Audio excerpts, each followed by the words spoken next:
So, you know, if you're conscious of what you're doing and you realize that the consequences hurt the team and put us in a poor position. We had Bill Polian was here to speak to our football team, Brian's dad, and an NFL study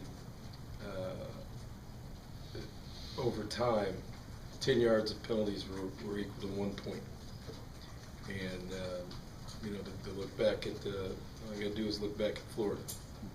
And if that's the case, then that was about eight or 9 points, which could have been a difference in that football game. So when you start talking to people in terms of what it actually costs, I think guys understand that. And then, you know, it's not okay. In some situations, we'll deal with it. There's always going to be situations when a guy's aggressive and it could be a call. But 5-yard penalties are controlled by the players, not the coaches. Pre-snap penalties are controlled by players, not coaches. You're responsible for that. For lining up correctly, jumping off sides, staying on sides, all those things, coaches coach and players play. But you have a responsibility, everybody, to do your job, and that's it. And so, you know, you hold people accountable for those types of things in front of their peers. They start figuring it out. Where do you feel like you guys have made the biggest strides on the field? I think just what you're talking about. I think that, you know, we've been preaching and we're trying to be consistent in what we do. You know, it's hard to say that we are because we're only 4 games in. But I've been pleased with, I think we've improved every week. You know, everybody's always waiting for the other shoe to drop around here. So, you know, yeah. I think we've gotten better every week. I think the things that we've talked about from day one, reducing penalties and turnover margin, our guys are listening. And, you know, those are the 2 biggest things that we came to this year trying to accomplish. And keeping the effort and intensity up. So from that standpoint, not just the general scheme, just generally speaking, those 3 areas are probably our biggest improvements. But like I said, we're only 4 games into the season. So the key to college football and being a championship level football team is consistency. And there's a lot of teams that can play good for 3 hours one week. And you know, there's a lot of people that say that you don't have to be the best team that year. You got to be the best team for the 3 hours.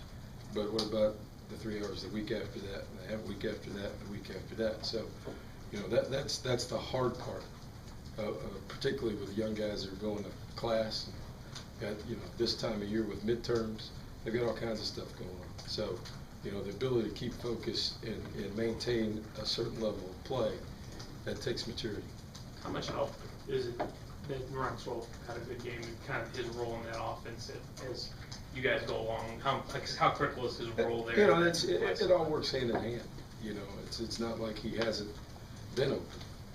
You know, and the key to him was to keep playing and keep working and let our offense progress from pass protection to our quarterback being able to see it, to feeling comfortable in the pocket. So that was a good thing to see. You know, we got the ball down the field last week. So, you know, that should help us offensively. But, you know, I don't know that it's going to change people's schemes defensively that much more. You got to do it more than once for people to really think you've got something. How nice is it to have interchangeable parts in your secondary? And is that just the evolution of the game? Because when I first started covering, you could really tell a difference between a safety and a cornerback physically, but yeah. Not so much anymore. Well, there's a bunch of teams you can still right. see the difference. Right. Maybe that's an issue. Yeah. You know, I think we're doing, not to avoid your question, but I think our staff's doing a good job with the pieces that we have. And we've got some quality pieces, we just don't have a lot of them. So I think Marcel Yates and our defensive staff, either from the front end to the back end, have moved some guys around and made things work.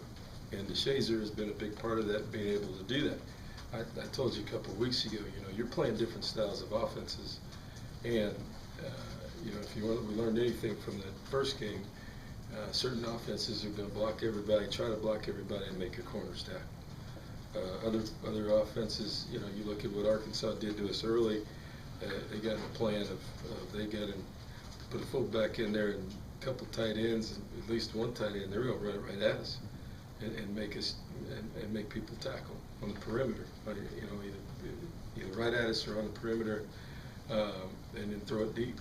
So, you get a feel for different games, but there's no doubt the more that you can play with interchangeable parts, the harder it is on an offense to see what's going on. If you run your corners across the field all the time and line up, and it tells people that you play man-to-man, they got coaches too, and we're in a league with some really, really good coaches. So the more interchangeable parts you have, and guys that just aren't cover guys or guys that just aren't box guys, I think the better off our defense can be. How is Stephen Campbell doing? He still hasn't practiced. Kevin, what's your philosophy on trying Which is another reason we probably have interchangeable parts. Right. We don't have any choice. Yeah. So, like I said, I think that says something about the job that Mark Snyder and Marcel Yates are doing, based on freshmen, based on moving DeShazer around, Stephen Terrell being really the only true safety back there, and then with Jacobs and Harris, moving around, we got a situation where you get a guy with an ankle or a quick anything happens to him, then Tony Hurd becomes another guy that's moving around. He's playing nickel, but now he's playing safety. So, the coaching that goes on during the week is important, particularly when you're a multi-formation team like this team we're going to play or the team we saw last week. It's not like you just line up with two safeties and two corners and everybody's going to give you. They're going to motion, they're going to trade, they're going to put four guys over here fighting, and the adjustments that are made there, that's where the real coaching comes into play. And like I said, I think our guys have done a pretty good job of that so far.